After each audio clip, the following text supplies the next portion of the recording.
this is a heck of a win for us. I think that's a really good team.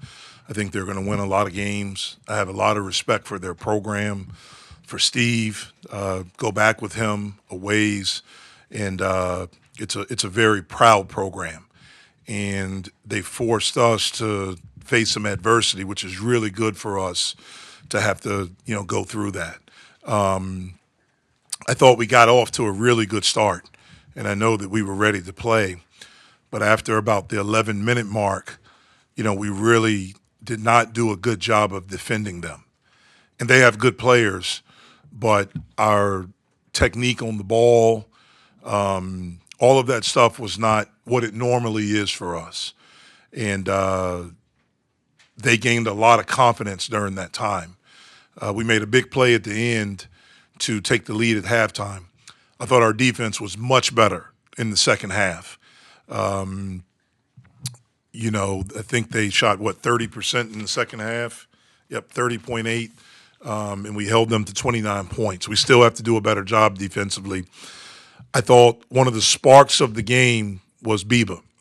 I thought him, he drove it middle and hit Guillermo for a three, that he made, and then the very next play in transition, he made a heck of a pass falling down to Guillermo for a dunk that got the crowd back in it and gave us a little bit of a cushion. And then we were able to make some plays down the stretch. So, heck of a win for us. Really proud of our team. Really proud of the group. This is a game that we can learn a lot from and take it as we move forward. They didn't make a field goal for the final, like 7:46, I think it was. What changed for you guys defensively in those closing minutes? Really just like what Coach said, like the last 10 or 11 minutes of the first half really was what set the tone for us. Getting stops late in the second half, and really just us taking our matchups personal and doing our best to get stops. Just doing stuff that we weren't doing in the first half, which was getting stops. So really just putting your hard hat on and guarding at that point. This is for both of you guys. It seemed like they were putting a strong effort to try to get you guys the wrong switches, and one of the things you guys were able to do was fight against that. What was the focus to kind of counteract what they were trying to do in those? We just had to talk more. The only time we were messing up in switches, both people weren't talking. We just got confused, but they weren't running anything that was necessarily crazy. We just didn't talk through it. Oh, yeah, pretty much what Cam said. I think we upped our communication up a lot in the second half. We were on time. With all of our talks and all of our switches, we switched underneath, and we contained the basketball, the best of our abilities, and we just made second effort plays. Damien, you got off to a pretty hot start tonight. Just what did you think was working for you, really? Really just being assertive, being aggressive.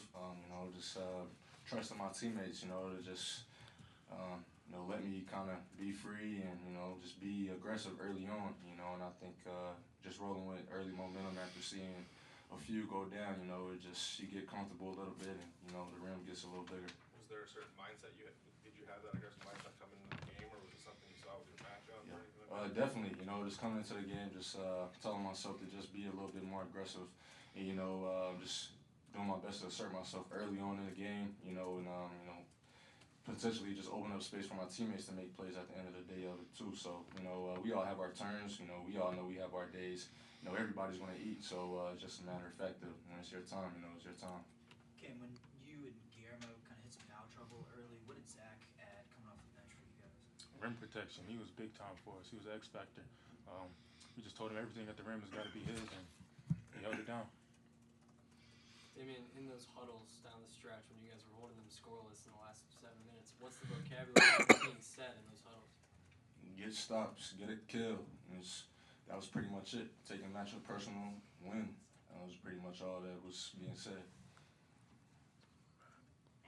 Okay, good job.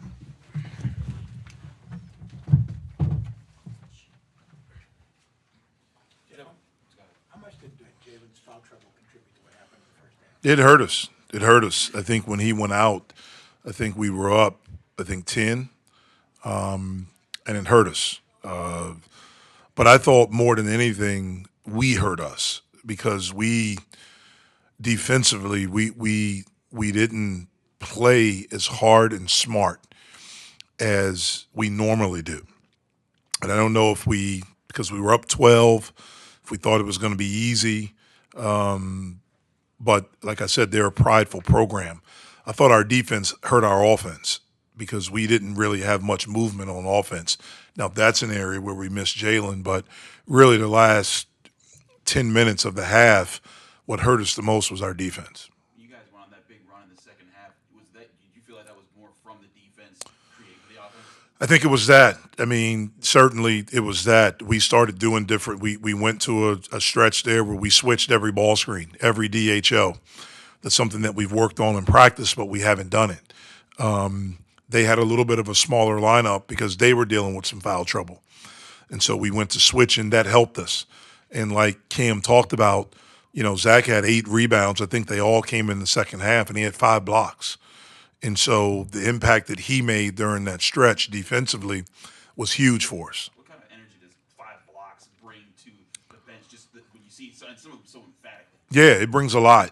I mean, Zach has the ability to impact the game in different ways besides scoring.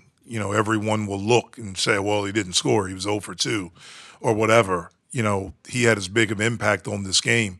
Same thing with Bibas. Like I told him after the game, I mean, he had a huge impact on the game, and not one thing came from him taking a shot. It was him driving and kicking to the open guy, making the right play. And then in transition, we hit ahead. It wasn't a great pass. I think the pass maybe was for somebody else, but Biba got it. Was in a little bit of a traffic and saw Guillermo, which was a great pass. So 2 passes gave us a little bit of a cushion. And so guys to understand they can have an impact, and you never know when your number is going to be called. That's the other thing. And so he was prepared for the moment. He was excited about it.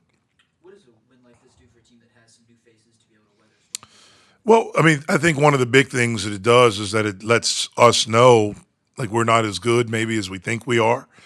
When you win by 40 in the first game, it's been a lot of great stuff being said about us, and that's good. It should. I mean, I think we have a chance to be a good team, but we're not there yet. Like, we have to earn it, and we have to earn it every day, and we have to show up, which they do, but we have to do it for 40 minutes. Like, we can't do it for 9 minutes. We build a lead, and then we think, okay, we can take a rest.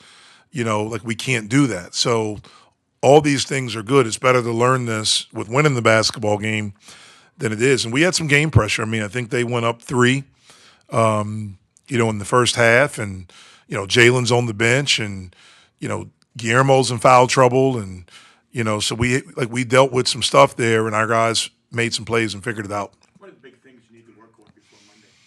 We need to work on everything, man. We need to work on our defense, guarding the basketball, seeing the ball, off the ball, talking to the basketball, all of those things, defense, rebounding the basketball, 5 guys going to do it, not being screened. All of those things we have to work on at a high level. Offensively, moving the basketball a little bit more. They were switching. It was interesting coming in their game they played Monday and then the games last year. They played a different ball screen coverage today than they played on Monday and they played last year. Last year with their 5-man, they were heavy. I mean, heavy hedge, really aggressive.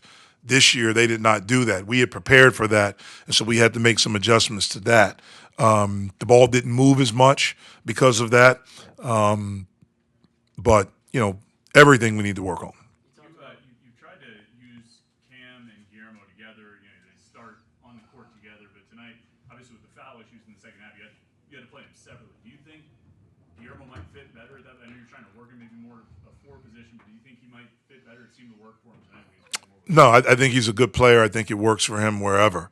One of the reasons we did that is that they were small. Their starting big guy got hurt. Their other big guy had 4 fouls, I think with about 10 minutes, 11 minutes left in the second half.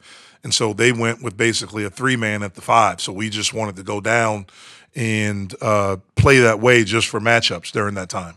You spoke about how their ball screen coverage tonight was different than what they've shown in the past. How receptive has your team been to in-game adjustments so far? Yeah, they've been receptive. Again, offensively, I think we're pretty good. I mean, I don't know if we played as well offensively, but we still had 83 points and shot 51%. So I'm not, we need to shoot free throws better. I think we will. I'm more concerned right now. I'm concerned with everything, but really the defense is the part. And again, they're good. All of their guards that they brought in and the kid that they brought back, Wood, they're all conference guys. The guys they brought in were all conference from somewhere else. So they're good players. This was good for us because we're going to play against really good guards going forward, and we have to accept the challenge of sitting down and guarding. Was Amsel available to play tonight? No, he would have played. Damian seemed like he had several points, especially early, where he was able to create his shot in the middle kind of forward. Seemed one of the maybe the closest you guys have had to Jamarius doing that. Would you liken that ability Yeah, to something unique? yeah. I've always thought when we recruited him when he left Temple the first time, and that was our thing to him. You remind us of a kid that we had that was a really good player, a first-team All-League guy. I think there are some similarities, around the same size. There's a physicality there. There's a level of toughness. To get to that level of JB, you got to do it all the time because he brought it all the time. He never got tired, and things like that. Dame, went through a year where he didn't play as much as he did at Temple, so he's got to get that mindset back. Coach, you mentioned how Eba was faced up against some really good guards on Murray State, and you're going to see some good guards going forward. He was matched up against some good shooters, and Terrence and Justin Morgan, who made a lot of threes last game. How did you think about his effort on defense, fighting through screens? I thought it was okay. I thought early in the game, I thought that he didn't pressure as much as he normally does. We need him to be aggressive defensively. He's the guy that we feel like can get after people. I thought he settled in with it. Like I thought in the first half, he got hit by some screens, which is typical for a freshman. He didn't get hit by as many in the second half. When we went up 5 right there, he did get hit the very next play. They got a 3 right in front of their bench where he's got to avoid that screen. But he's learning, and he'll figure that stuff out. So will be available Monday.